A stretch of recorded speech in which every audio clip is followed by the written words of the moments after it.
Está no ar o 3-1, o seu programa de debates das noites de quarta-feira. Nosso convidado de hoje é o ministro-chefe da Secretaria de Assuntos Estratégicos da Presidência da República, o Dr. Roberto Mangabeira Unger. Participam dessa entrevista o jornalista Sérgio Léo, do jornal Valor Econômico, e a jornalista Tânia Monteiro, do Estado de São Paulo. Nós vamos assistir agora um pequeno VT sobre a biografia do nosso convidado. Roberto Mangabeira Unger nasceu no Rio de Janeiro em 1947, é filósofo e professor titular de Direito de uma das mais renomadas universidades dos Estados Unidos, a de Harvard, onde leciona desde a década de 1970. Entre os alunos ilustres está o atual presidente dos Estados Unidos, Barack Obama. Neto de político, Mangabeira Unger acompanha de perto a situação política brasileira desde a época do regime militar, quando começou a atuar como consultor. Também é membro vitalício da Academia de Artes e Ciências dos Estados Unidos. Sua obra sobre o pensamento econômico e político é discutida em todo o mundo e traduzida para várias línguas. Polêmico e crítico do atual governo, passou a integrá-lo após o convite feito pelo presidente Lula em 2007. Atualmente ocupa o cargo de ministro-chefe da Secretaria de Assuntos Estratégicos da Presidência da República, um ministério criado para pensar e planejar o futuro do país. Ministro, uma pergunta que está em todas as cabeças é o que o senhor faz na Secretaria de Assuntos Estratégicos? A minha tarefa é ajudar a propor e a debater um novo modelo de desenvolvimento para o Brasil.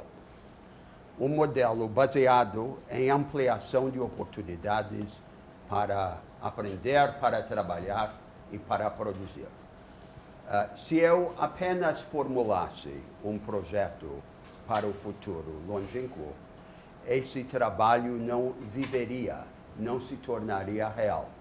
Muito cedo, no exercício das minhas responsabilidades, eu decidi orientar o trabalho com o apoio do presidente para a construção de um conjunto de iniciativas com os meus colegas ministros que antecipassem esse modelo de desenvolvimento que o Brasil busca, que fossem como que as primeiras prestações de um outro futuro. Portanto, o meu princípio no meu trabalho é tratar do longo prazo a curto prazo. Ministro, uma questão chave em toda a discussão sobre desenvolvimento no Brasil é a relação do Brasil com os Estados Unidos, que já foi uma questão muito mais importante do ponto de vista da nossa economia, mas que continua tendo um peso extraordinário, não só porque os Estados Unidos influenciam a vida brasileira, mas também pela influência norte-americana no mundo inteiro. O senhor, inclusive, é um renomado estudioso, um acadêmico consagrado nos Estados Unidos. Como o senhor vê essa relação do Brasil com os Estados Unidos nessa perspectiva que o senhor está estudando, discutindo? O Brasil é o país no mundo mais parecido com os Estados Unidos. Embora esta semelhança não seja reconhecida nem lá nem cá.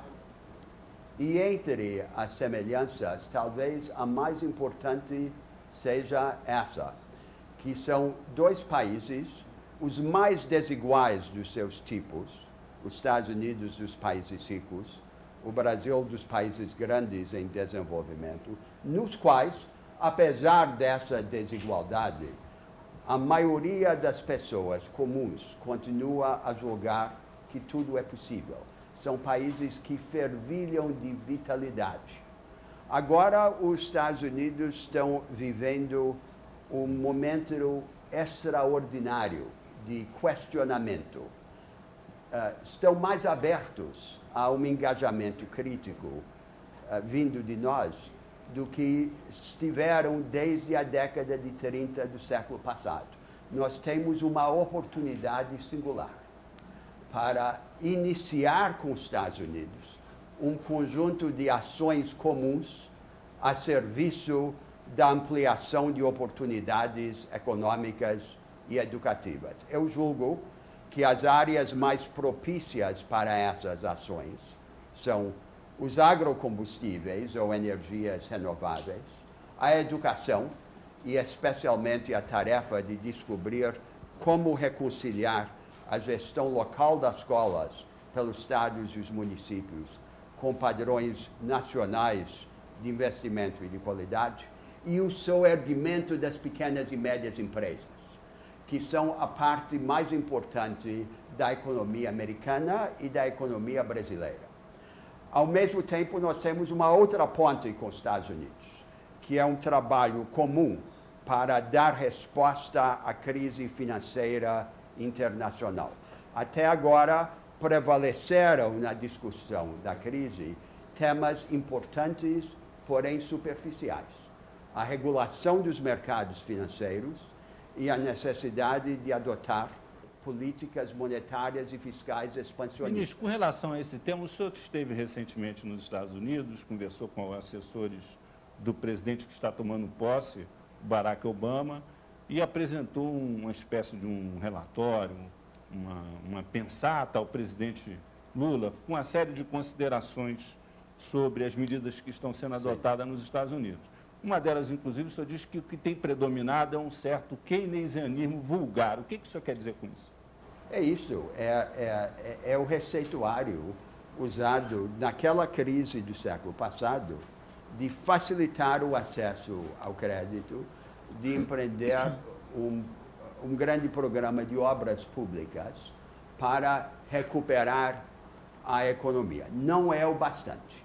Há três temas subjacentes que precisam ser enfrentados.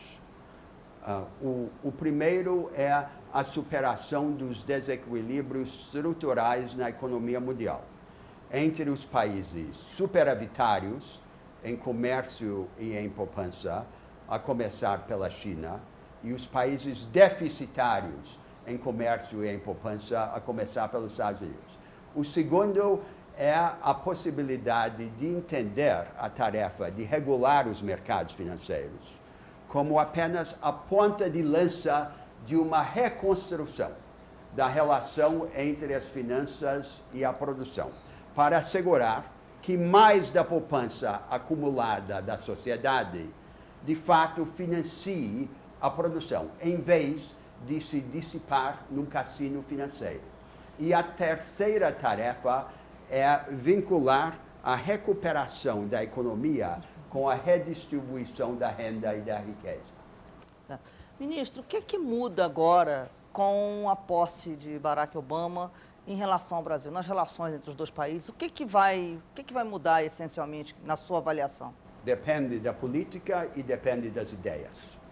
Nós temos um contencioso comercial preexistente com os Estados Unidos a respeito de temas como o protecionismo agrícola e a rivalidade do etanol deles conosco. Essas divergências não vão ser resolvidas instantaneamente. Eu creio que o mais sábio seria simplesmente colocá-las de lado pelo momento e abrir essas novas frentes de iniciativas magnânimas e audaciosas, ações comuns, experimentos de inovação institucional a serviço da democratização de oportunidades e aproveitamento da crise como um momento propício ao aprofundamento dessas alternativas. Se fizermos isso, mudaremos inteiramente o clima no hemisfério ocidental. Resgataremos o hemisfério ocidental como um vasto espaço de experimentalismo democrático. E aí, aqueles contenciosos anteriores se tornarão mais suscetíveis de composição. O senhor não acredita que a chegada do Obama ao poder, com a influência que ele seguramente vai exercer sobre o Partido Democrata no Congresso, pode ser uma oportunidade de tentar tirar do atoleiro a discussão sobre a taxa do etanol, a taxa que os Estados Unidos impõem ao etanol brasileiro?